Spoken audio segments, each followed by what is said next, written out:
never seen a lock with the key zip tied and taped to the tailpiece. That's a first.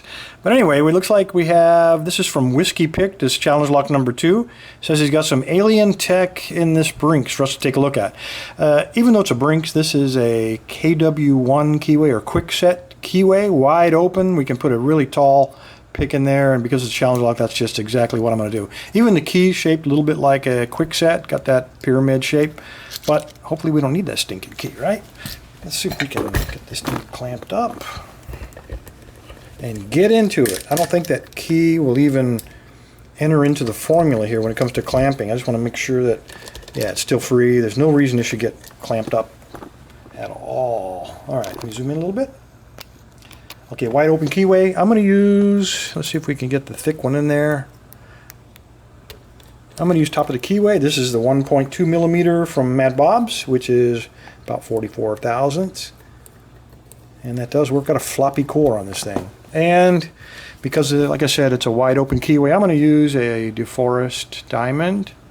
This is 25 thousandths, nice and thick. Give me some good feedback. And I put it in a 3D handle that I made.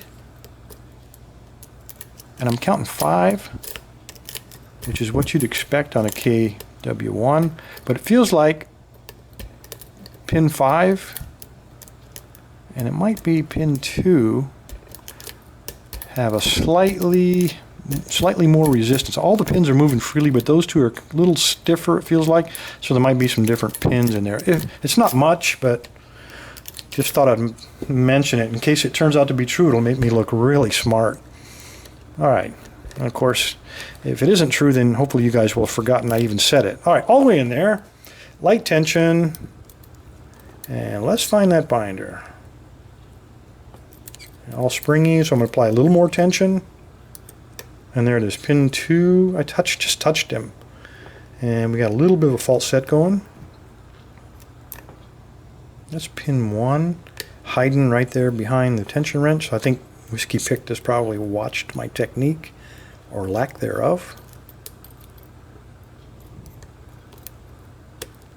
Okay, I got a deep false set going.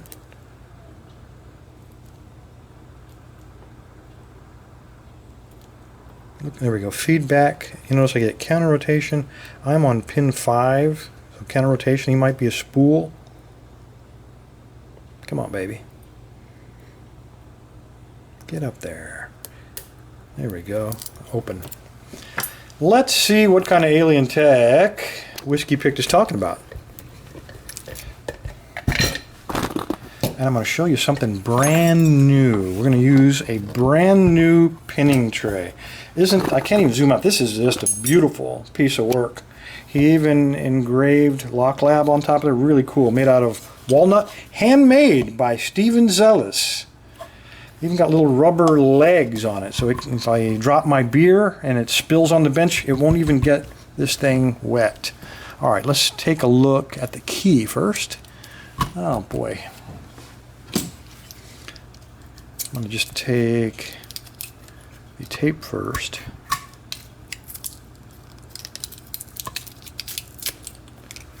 All right.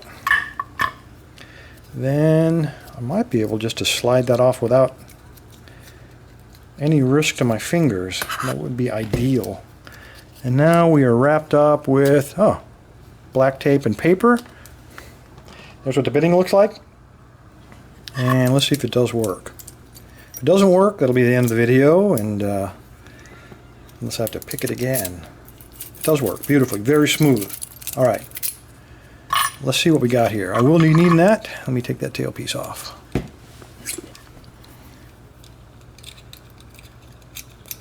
Oh boy, that thing is loose, loose.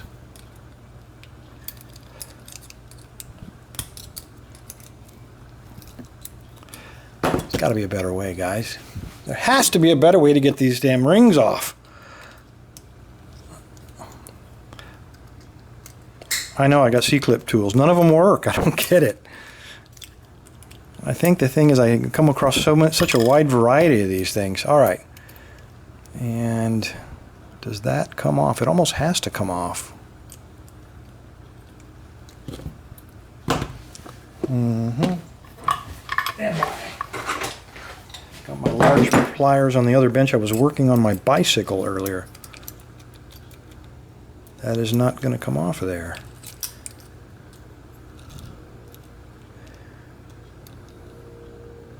Dude, that has to come off of there. Maybe, maybe not.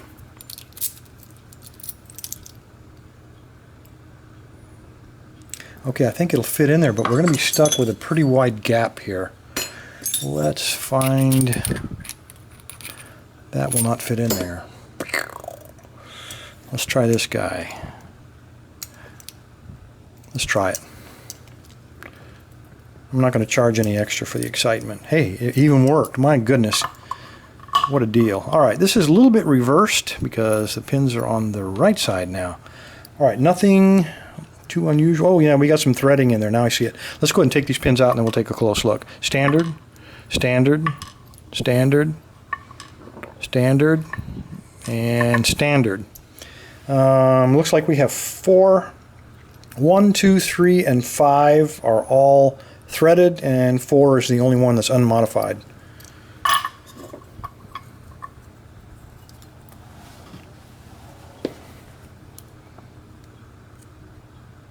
Let's see what we got upstairs here. Alright, it is a, I think you can see them there, it is a commercial serrated. This is a hollow tube, so I might very well drop that pin through the back side with my magnetized tweezers. Okay, number 2 is a spool.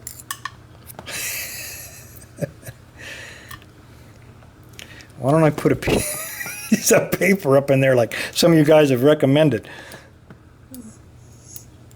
Because I never know what I'm going to find, guys. That's why. Ah, there we go again. Okay, we got another serrated. Why don't I do it this way? I'll try to keep it on camera, and if not, it'll fall right into the tray. It won't go skittering across the bench. There we go. We got a spool, commercial spool, and the last one is a long serrated. All right, so let's see what we got upstairs. Okay, we did have some varying, not a lot of difference between those little brass ones and those steel ones, but a little bit. And I'm looking, let's see if we can just take it off of here, and I can show you from the top. If there are threads in here, it'll be very apparent. There we go. Looks like 1, 3, and 5. So we had 1, 3, and 5 in the Bible, and we had 1, 2, 3, and 5. So pin 4 is not threaded in either the Bible or in the core. And pin 4 in the, or pin 2 in the Bible is not threaded, but it is threaded in the core. So he did vary that a little bit. Oh, wait, there you go. Whiskey pick. Thank you, sir, for the lock. Everybody else, stay safe, stay legal, and put some paper in your hollow tube. Yeah, I know. I got it. Thanks, guys.